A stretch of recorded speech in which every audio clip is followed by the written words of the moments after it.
Meta's attempts at mass deployment of AI agents and the replacement of thousands, in some cases tens of thousands of employees, well, it's a learning lesson and a warning sign, I think, to a lot of enterprises, a lot of the employees that work in enterprises, but not just these guys, but for small business owners like yourself and myself. What are the lessons that we can learn from deploying AI agents into your organization? And I actually covered this in a video a couple days ago, but because the video got kind of messed up, I decided I'm gonna actually reshoot it. And you tell me what you think. You know, would you rather me just pump out content that's maybe not highest quality, or do you think it's better that I focus on giving the best quality video? I'm kind of leaning towards, you know what, if I don't love it, I'm not gonna release it, I'm gonna shoot it. Your time is too valuable. And anyway, we're gonna talk about Meta today and some of these big lessons that are being learned over there, specifically, again, when it comes to these AI agents.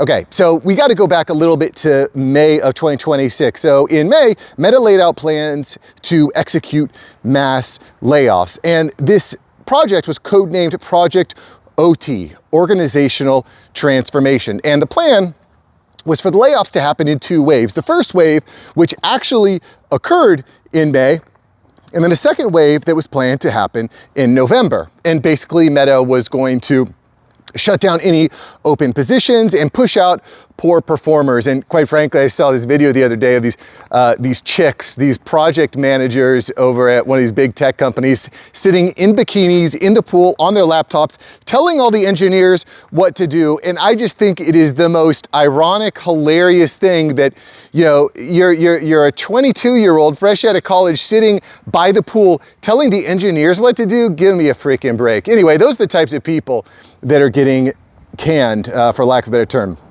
Anyway, in addition to these layoffs and trimming down of open positions, they're going to implement AI all across the company, tens of thousands of AI agents. And they're not the only companies doing this. We're seeing a bunch of companies deploying tens of thousands, in some cases hundreds of thousands of AI agents across the ecosystem. In fact, we covered a company just a couple days ago, and I'll post a link to the video here of a company just releasing hundreds of thousands of AI agents. In addition to that, Meta announced that it was going to be implementing keyboard and mouse stroke tracking on all of their employees so we could get a better idea of who's doing what, when they're doing it, what's the order of operations, and guess what they're gonna do with that?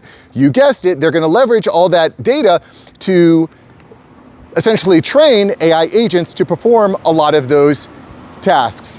So on May 20th, Meta made the decision to fire 10% of their staff. And in some teams, you saw 60% plus of the team being completely eliminated. This is what we call streamlining, ladies and gentlemen. And you know, you don't want to be on the back end of that. And again, hopefully by watching this video, you'll get some tips and tricks to stay alive. Anyway, there was a big problem with this initiative. The employees started freaking out and signing petitions. And I'll actually post a link to the petition story, which we covered a few months ago, because that was a pretty freaking big deal. At any rate, the employees were able to give enough pushback and enough, we'll call it constructive criticism, that the November layoffs were stopped. They were canned. And what happened here, I think, is again a big lesson. It's a big warning sign of what's coming.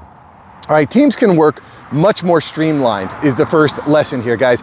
You know, the team that you're on right now, you could probably cut 50% and it could still operate pretty well, especially if you're a remote team, if you're on a remote team. So that's A. You know, we've seen time and time again, story after story, where organizational structures are being flattened and they are, you know, the weak are being riddled out. You know, the reality is that AI agents are capable of doing a lot of tasks. Now, they can't do all the tasks, and I don't think we'll actually get to a place where AI is just running all the tasks without monitoring, but it is performing a lot of tasks. And I'll give you an example. Just today, I needed to put together a full marketing campaign plan for an event that's coming up. And one of the software companies I work for is releasing an MCP that connects directly into Claude. It's an Amazon SaaS company, connects directly into Claude or to ChatGPT.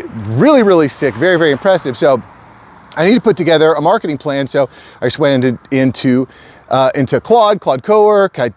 I won't go into all the details, but it's already programmed. It's already got all the context, laid out a nice prompt, and it gave me a 25-page document for the plan. And the problem with a document like this, and you've probably faced this too, is that when I send out that entire 25-page document to the team members who are involved in this campaign, they're not gonna read it. And it's just full of junk. So regardless, I had to go in and kind of screen it and clean it up. And by the way, pet peeve, let me just complain here for just a minute. How many of you guys know someone on your team or outside your team that is just taking a prompt from ChatGPT or taking a result from ChatGPT or Claude and just shipping you tons and tons of words? It's not like valuable, it's just words. I think, you know AI slop when you see it in video form, but this form of AI slop is really infuriating to me when someone's like, oh yeah, I did the task, here's a bunch of junk. And then I, as the manager of the project or the leader of the project, then I have to go through and I have to edit all their work. I freaking hate that. Anyway, if you've run into that, feel free to type it in the comments below because it infuriates me. Don't fall into that trap, guys. Don't fall in that trap. In any event, back to the story here, a lot of the teams are being streamlined, a lot of tasks are being automated by AI agents, and the people didn't like that over at Meta.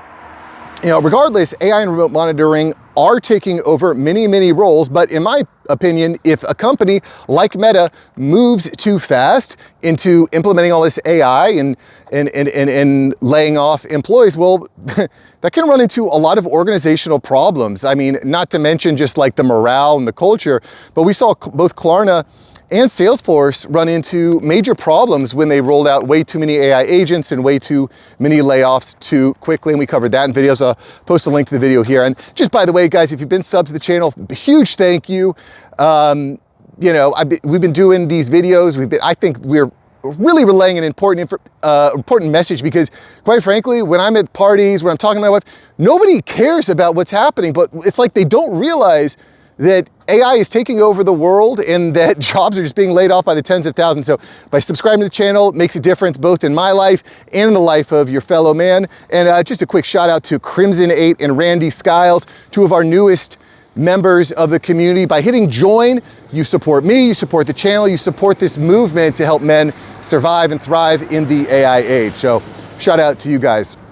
All right, let's continue. Guys, the reality is that despite the lessons that these companies like Meta are learning when firing too many people too quickly, it would be completely foolish, foolhardy, ridiculous to anticipate that future layoffs and future streamlining and future compression of teams is not going to continue. It is absolutely going to continue. The only reason they can't do it now is because there's various organizational issues and cultural issues involved with doing these layoffs. The layoffs will continue. This technology is too profound. It's really exasperating how profound it is. Regardless, in the aftermath of Meta's May rollout, I think we could still see huge dramatic changes in the way that many departments operate. Just looking at Meta, for example, the traditional product development team would have around 10 to 20 people, but now those same teams performing the same tasks, they're down to 3 to 5 people. I mean, you've got 14 engineers down to 4. They're being completely streamlined. And I guess the positive message here is you're going to have way more companies working with less people. So there's just going to be a lot more companies with less people within them. I mean, that's the thought process, which is something that is exciting to me. Regardless, moving too fast brings a lot of blowback, and it also challenges in leadership, because the reality is, guys, a great engineer is not necessarily a great leader. So that's another problem you run into when you fire too fast and you automate too quickly with too many AI agents. Like, that Jim from HR, might be good at his job, but he's not a good leader. And you're still going to need humans leading humans and humans leading AI agents too. Just because Meta pulled back off these major layoff plans, don't get too comfortable, guys. Do not get too comfortable, because these large organizations are absolutely going to continue to transform, and more companies will copy and replicate successful motions. So if we see a team over at Meta, for example, trim down 60% of the members of the team, and they're still effective and they still perform well, every other company is going to start replicating that.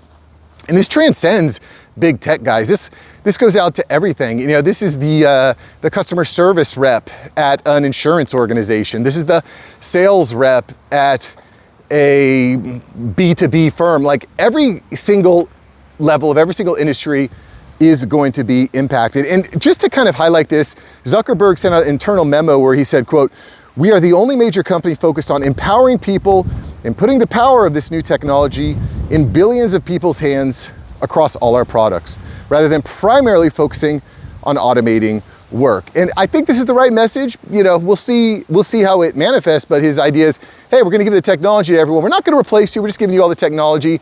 So no November layoffs, lots of new technology. Makes sense to me. He says, quote, "Companies' sizes may shrink, just as they did in the transition from industrial giants to tech companies. But this doesn't mean fewer jobs overall. It implies a larger number of companies with fewer people in each." And that kind of, again, goes back to our original message of kind of where this vision is going. And this is a positive message, in my opinion. And, you know, I think it's worth notating for small business. Like, this is a massive, massive opportunity. It's the most expensive part, in my experience, in building a small business is people. People are expensive, they're challenging, they do some things, they miss meetings, they get sick, they have emotional issues. And again, the biggest thing being that they're expensive. And as a small business, like most small businesses fail. Why? Because of expenses. You don't have enough cash coming in to handle the expenses on the inside. And I found, running agency, that about 60% of every dollar that came in, 60 cents of every dollar that came in, went out the back door to humans. And as I was able to automate more, use AI more, I was able to increase my profit margins and so on and so forth. But that's the lesson, guys. As a small business, when you see big companies like this reducing size of departments by 60%, we need to be thinking about how we do that too. How do we implement more AI? How do we implement more automation and agents and agentics to get more done? Even just today, I got so much more done than I normally would, because I can just ask Claude Cowork to go in, perform tasks, and what would have taken me 2 hours in the past now takes me 10 minutes. I have Claude Cowork do all the work.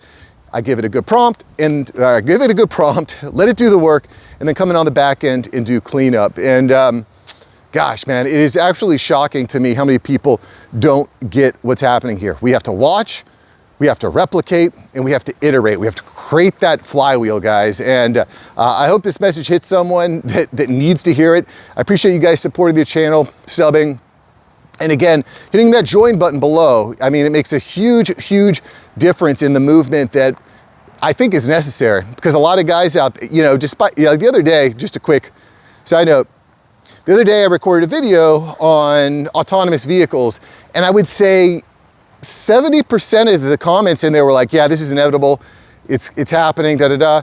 But there were a good 30% of comments were like, this will never happen, there's too much regulation, so on and so forth. It's like, did you not watch the video, guys? Autonomous vehicles have already happened. It's not, will it happen? It's already happened. And I think more guys need the wake-up call. And yeah, it's gonna get bad. I don't wanna be on SNAP benefits. I don't know about you.